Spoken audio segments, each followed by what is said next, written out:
నేను మీ సుష్మితాని వింజా బాటిక్ నుంచి మాట్లాడుతున్నాను. మీ ముందుకి ఇంకొక ఫ్యామిలీ అవుట్ఫిట్ తో వచ్చేసాను, చూసేద్దాం రండి. ఇది వచ్చేసి రఫెల్స్ లంగా అండి. స్పేసిల్ తీసుకున్నాను, 3 లేయర్స్ రఫెల్స్ ఇచ్చేసాను. అండ్ ఓనీ వచ్చేసి ఇలా సింగిల్ లేయర్ రఫెల్ ఇచ్చేసి చిన్న లేస్ ఇచ్చేసామండి. బ్లౌజ్ వచ్చేసి డిజైనర్ బ్లౌజ్ ఇచ్చేసాము.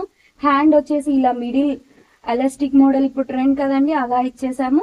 వాళ్ళ హస్బెండ్ వచ్చేసి మెజర్మెంట్స్ పాసిబుల్ అవ్వలేదు మనకి, సో అందుకని రెడీమేడ్ డ్రెస్ తీసేసుకున్నాము. దానికి ఇలా వాళ్ళ నేమ్ కస్టమైజేషన్ చేసేసామండి. ఇది వచ్చేసి వాళ్ళ డాటర్ డ్రెస్ అండి. వాళ్ళ డాటర్ డ్రెస్ వాళ్ళు రిఫరెన్స్ పిక్ మనకి షేర్ చేశారు. ఆ రిఫరెన్స్ పిక్ నుంచి మనం కస్టమర్స్ తో మాట్లాడి ఒక డిఫరెంట్ ప్యాటర్న్ ని మనం సజెస్ట్ చేసామండి.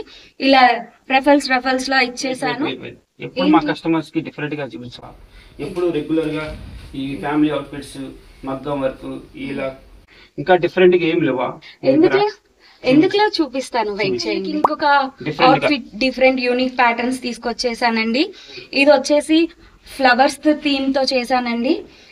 ఇది వచ్చేసి ఫాలిన్ organza material 2 colour dyeable shades తో తీసుకున్నాను. ఇది వచ్చేసి మనం నెట్ ఫ్యాబ్రిక్ తీసుకొని దాన్ని కస్టమైజేషన్ ఇలా చేసామండి. ఇది వచ్చేసి మా ఇంత బ్యూటిఫుల్ గా రావడానికి మా వర్కర్స్ 2 days నుంచి నేను మా వర్కర్స్ పడ్డ కష్టమేనా. ఇలాంటి more customization available in India. మా ఛానల్ ని లైక్ చేయండి, షేర్ చేయండి, సబ్స్క్రైబ్ చేయండి.